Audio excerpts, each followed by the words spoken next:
Come on to my house, my house. I'm gonna give you candy. Come on to my house, my house. I'm gonna give you an apple and a plum and an apricot or two. Hey. Welcome to Food for Thought. Join us for a thought-provoking glimpse into the world of the food that we savor. Meet the women and men who are growing it, foraging for it, raising it, cooking it, and who share it with the rest of us.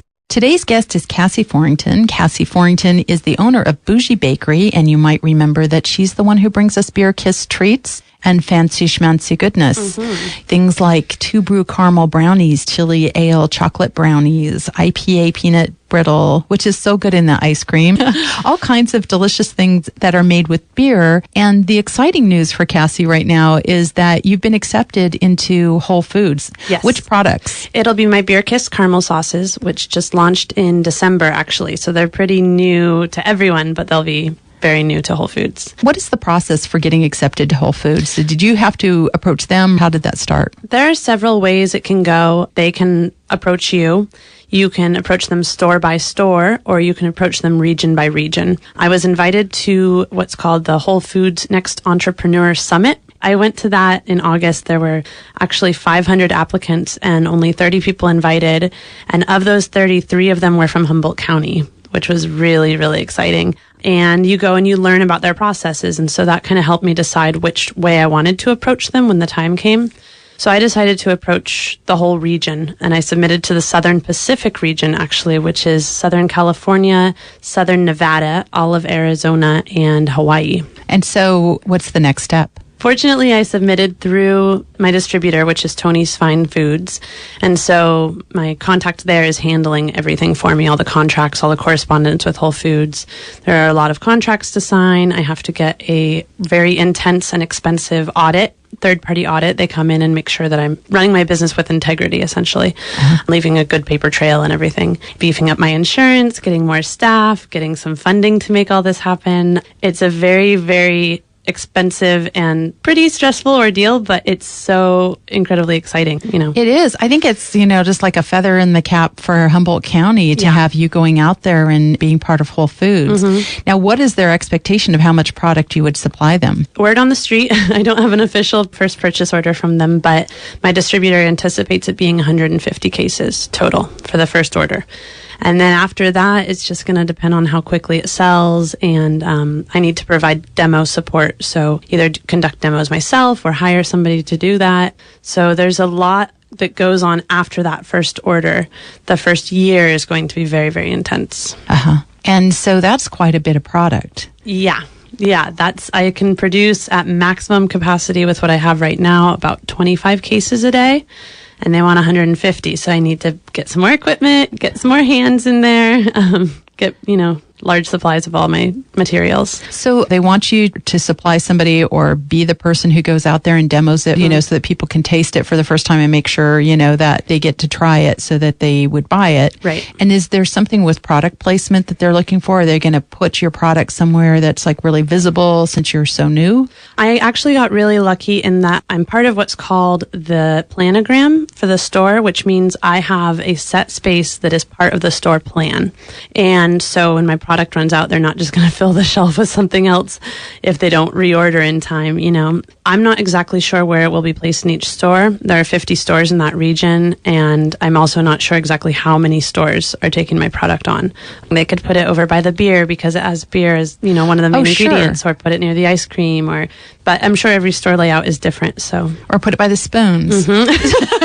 So now you're like in that gearing up stage. And so now you're having to raise some money to be able to make this big transition. One of the things that you've decided to look at is doing a Kickstarter campaign. And this is something I've heard from other food producers here locally. It's a crowdsourcing, crowdfunding sort of way to raise money is to let other people be part of making you a success, really. Right. So basically, I actually ran a Kickstarter back in 2011 when I first had the idea for my business. And I was very excited to raise about $3,000, which was going to, get my whole business off the ground. Learn differently later, but oh well. But it was really exciting, and it was a really intense emotional journey doing that. So I kind of had some skills in my pocket already, but this time I'm trying to raise $25,000. Yeah, it's really interesting. What people do is they become backers. So you pledge a certain amount to the project, and in return, you get to choose a reward. So there are different tiers for different amounts that you pledge. If I don't raise the full amount, then nobody gets the rewards. I don't get any funding. The whole thing just falls Sadness apart. all around. Everyone cries. We'll make sure that doesn't happen. Okay. So the rewards, I have to say, you're very generous with your rewards, because it is nice to see that people of any economic background could really be a supporter for you, because you have some like really low levels that people could support at. What's like your lowest level? My lowest level is $5, and you get a public shout out on my website. And then at $10, you start to get some goodies. You get a handwritten note and a cookie in the mail, big old chocolate chip, sea salted dark chocolate goodness. So, and then it goes up all the way through $5,000. So there's a little bit of everything. And I just actually introduced a new reward where you can pick a beer, and I will make you a custom case of caramel sauce with your chosen beer and custom labels. Wow, that sounds fantastic.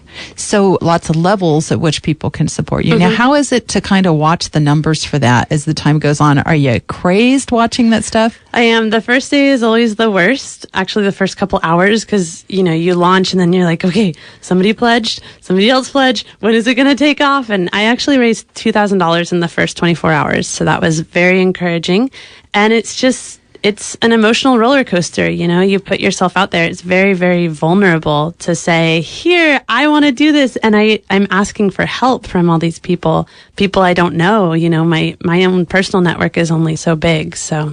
Yeah, I see how that is, that you're vulnerable putting yourself out there, because you're saying, I'm worth your investment. And then it's like people are deciding, are you worth their investment? Watching those numbers and going, wow, this is really scary and really kind of hard to follow. Yes, it is. But it's really exciting, and it's extraordinarily humbling. I've already had, I don't know what my count is right now, but I'm at around 150 backers. So 150 people who are putting their money where their mouth is. And I've raised close to $9,000 at this point. So I'm well on my way, but it's still, I'm not there yet. Yeah. So I'm thinking, with people investing, I like the idea of, when you're like multi-millionaire and we all go, we knew Cassie. In fact, I was one of the investors in her first business venture with Whole Foods. Yeah. And you'd be able to say that. It's really, I had a friend on Facebook, she reposted the link and she said, if you don't do it for Cassie, then at least do it for me. Help me know someone famous. I don't know about fame, but well, I think so. And I love the idea of your product too, because you incorporate not only, this product that you make, but you're incorporating local beers. And so not only are you getting the word out about your product, but you're getting the word out about some of these microbreweries here in Humboldt County. So what are the breweries that you're working with for these 3 caramel sauces? I work with, there's one that's outside of the county. It's Bison Brewing in Berkeley, and I'm working with them because they make an incredible honey basil ale. I think it makes a wonderful caramel sauce. And then locally, I work with most of the local breweries for all of my products, but the caramel sauces include Mad River. I use their Scotch Porter in a caramel sauce, and then I use the Raspberry Lambic from Six Rivers Brewery. Okay. Do you have any ideas for other products that you, are you just so overwhelmed with this project? I have a line of Beer Kissed Caramel Corn that I launched over the holidays at some of the fairs. It has not hit the stores yet, and that was supposed to hit the stores in February. And I just haven't been able to really wrap my head around launching a new product line. So, yep, that's in the works. And I'd love to expand the caramel sauce line, maybe go into some ganaches and other dessert toppings. So sounds delicious. Well, if you're interested in supporting Cassie and her bougie bakery, what would be the place where they would get a hold of you for your Kickstart campaign? If you go to my website, which is bougiebakingco.com, bougie is spelled B as in boy, O-U-J-I-E, bakingco.com. There's a little button right at the top of the page.